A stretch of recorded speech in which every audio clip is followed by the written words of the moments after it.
go, straight out of the gate. I met a former ridge runner the other day who told me the worst rock section was between Fox Gap and something else. But looks like I'm gonna hit it. Yay.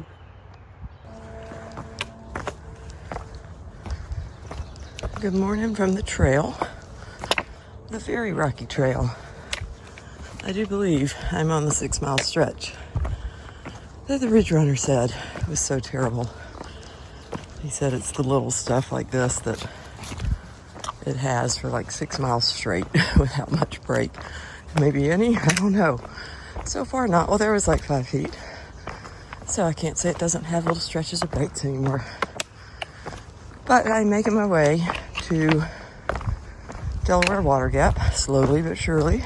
It's already hot. It's going to be in the 80s today is what the hotel owner told me. So I'm glad that I only have about 16 miles probably total. But I'm about to traverse this crazy thing called Wolf Rocks. And I think it's a lot like the, what do you call it? The knife's edge thing that I did the other day, that I barely got much video on because you just have to really pay attention. And people say that this one's even sketchier, so we'll see. They also say that if the rocks are wet, it's slick as snot, and it rained in little patches here and there, so it doesn't look wet, so I'm grateful for that, but I'm gonna take it slow. I think I've made it through the worst part, and I'm about to descend, and Knife's Edge was, I thought, at least twice as hard as that. Knife's Edge, it was off camber and you just felt like you never were walking like straight and level. And these rocks were much like you just kind of hop from boulder to boulder on a flat surface. So yeah, the comments really are a lot of fear mongering. Somebody fell on this descent though, so I am gonna be careful, and he fell when it was wet. So it's been a little slick in spots, but it's nothing bad. And this is what I have to descend if you're curious. So this part looks a little more like sketchy, having to pick through it and just be careful, but I still think it's manageable. But famous last words, we'll see.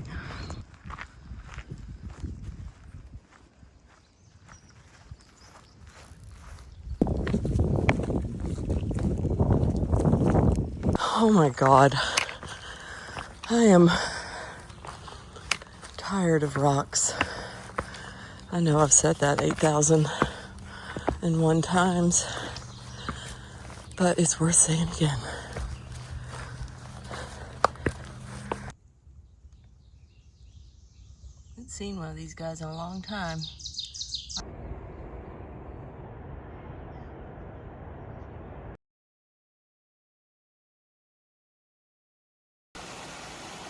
So this is Eureka Creek. And it made me realize I've not seen a single waterfall in Pennsylvania. I'm sure they're here, but we haven't seen any.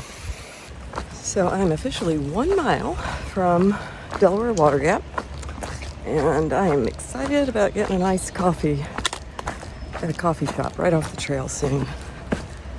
I'm finally descending, and it's not too bad of a descent. But seeing that water a minute ago, the water cascade, made me think, what have been the highlights and lowlights of Pennsylvania? Lowlights, one of them for sure, is limited water sources. It's been a tricky state to navigate with water. You've got to really look ahead and carry more than you think you might need, and hope that caches are full if that's what you're relying on. But the other thing I would say is ticks. I've yet to find one on me. Knock on wood. There's not one lurking that I just haven't found. But everybody I've been hiking with, especially the men for some reason, I don't know what it is. I think it might be just hairy legs. They can grab onto something easier than shaved legs. And all the men I've hiked with have found at least a couple, I think. Even Untouchable last night found, I think, 1 or 2 on him when he got down into town. And yeah, so ticks are definitely a thing in Pennsylvania. I knew they would be. I've also worn Picardin every day, and I think that plays into my success with not having any that I know of either. And then let's just maybe a trifecta or triple crown of cons or thorns, I guess. Third one, it's easy. I mean, you guys know. I don't even have to say it. Rocks. Rocksylvania lived up to its name. But only in the last, I'd say, 100 miles probably has it been really awful. But yesterday was unequivocally one of my 3 hardest days on trail. Just the mental fatigue of all the rocks was real. Continuing on, if we're going to talk about the cons, we got to talk about the pros, right? The roses of Pennsylvania. So I'd say first is that even though there are a crap ton of rocks, there were very easy ridgeline walks for a lot of it. The rocks made it very challenging to get through quickly, but the steep, long, multi-thousand foot ascents and descents just really weren't here all that much. I mean, we had some punchy climbs, but they were often half mile, 2 tops, and many of them, most of them, were gradual. So that was super nice. Just having a break from all of the up and down. Second, I would say, is that you got to walk through a lot of towns. We walked through Duncannon, we walked through Fort Clinton. I'm so sweaty. About to walk into Delaware Water Gap. I feel like I'm missing one. And we walked on the edge of a lot of them. Third was Pine Grove Furnace State Park. I really enjoyed that. The AT Museum was definitely a worthwhile pit stop, and learning about the history more than I knew, and some of the personalities that have hiked the trail and that kind of stuff was really rewarding, especially while you're through hiking. It makes it even more enjoyable. So those are my 3 pros, my 3 roses, and the fact that I'm almost done. Yay. This is Lake Lenape, or Lenape, I guess. It's pretty. Got a lot of little lily pads on it.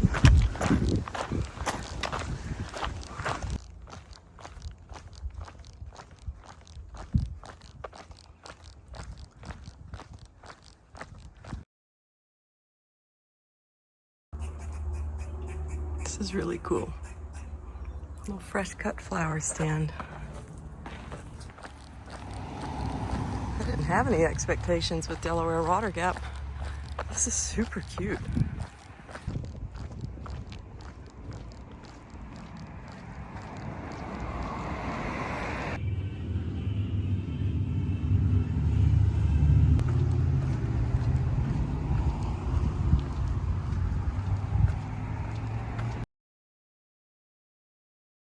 So hello from Waynesville in my house. That's my living room and my kitchen, and Ivy, my sweet puppy, who has been glued to me since I got home last night at 2:30 in the morning.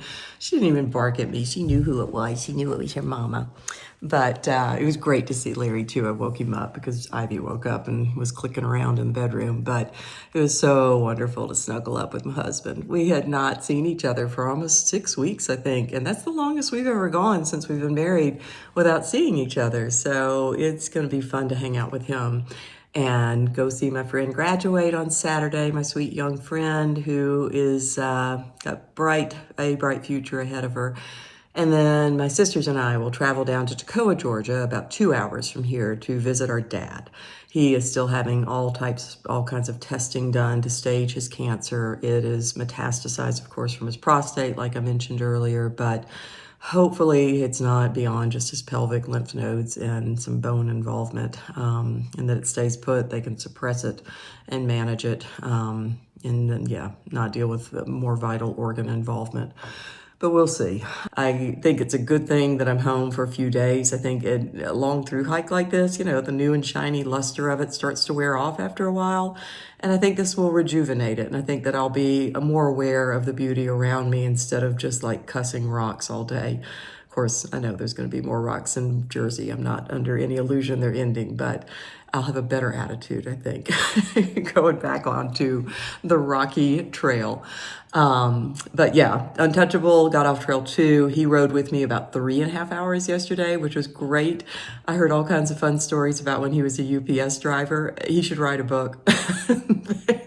They experience a lot of funny situations and crazy ones. So, yeah, I love Untouchable. We have such just good camaraderie, and I have 100% made a lifelong friend, and that's so enriching. More so even than hiking the trail is these connections. It's just such a sweet surprise to make these, I know, lifelong friends out there. So he will meet me back in Delaware Water Gap, and then we'll continue north for about 10 days before we both have to get off for some weddings. But we have made a pact to summit together, so that feels good. But I hope you guys have a good weekend. I hope your feet are not as tender as mine right now from walking on so many rocks in PA. Y'all have a good one, and I'll see you on Sunday when I'm back on trail.